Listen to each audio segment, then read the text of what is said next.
The onslaught of the Sith Empire was an event unlike any other in the history of the Republic. The Sith materialized from nowhere and launched an offensive of colossal proportions. Horrifying reports from the Outer Rim seemed to portend the utter destruction of the Republic.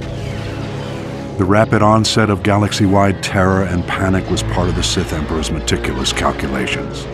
His plan was flawless. Sith battlecruisers first appeared on the fringes of the Tingle Arm. Unaware of the ship's origins, we dispatched a diplomatic convoy with a small starfighter escort. The Emperor wanted us to witness the full might of his forces before he attacked. The diplomats had just enough time to transmit images back. Then they were annihilated.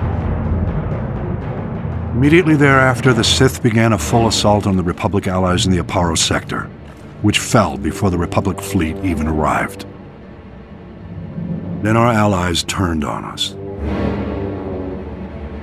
The Sith had secretly established puppet governments on Belkadon, Serpenau, and Ruria.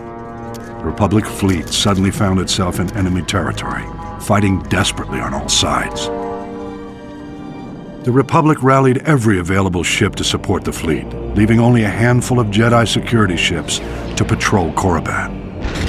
Regrettably, Korriban fell back into the enemy's hands without the Jedi Council even knowing about it. Overwhelmed and desperate, the Republic fleet scattered, fleeing from the Tingle Arm to avoid complete annihilation. Elsewhere in the Outer Rim, the Sith staged more targeted strikes, destroying our shipyards in the Sluy sector, blockading the Rimma trade route, and seizing control of the rich resources of the Minos cluster. Confused and in complete disarray, Republic forces were unable to respond. Republic leaders and members of the Jedi Council arranged an emergency meeting in the Senate to prioritize the galaxy's defense. But the session quickly became mired in politics. Irate senators stormed out in protest over decisions which left their representative sectors exposed to attack. Many of the Republic's diplomatic allies refused military support for the greater cause. It was every system for itself. This was perhaps the greatest genius of the Emperor's plot. He had turned the Republic against itself.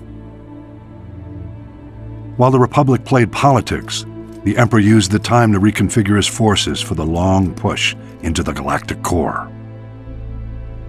All might have been lost in those early years had individual Jedi Masters and Republic military leaders waited for the Senate's orders.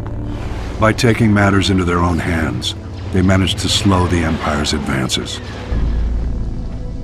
The attack of the Sith Empire was the most well-orchestrated and carefully coordinated military maneuver in the galaxy's history. Indications suggest the operation took centuries of planning and preparation. I'll elaborate in my next report.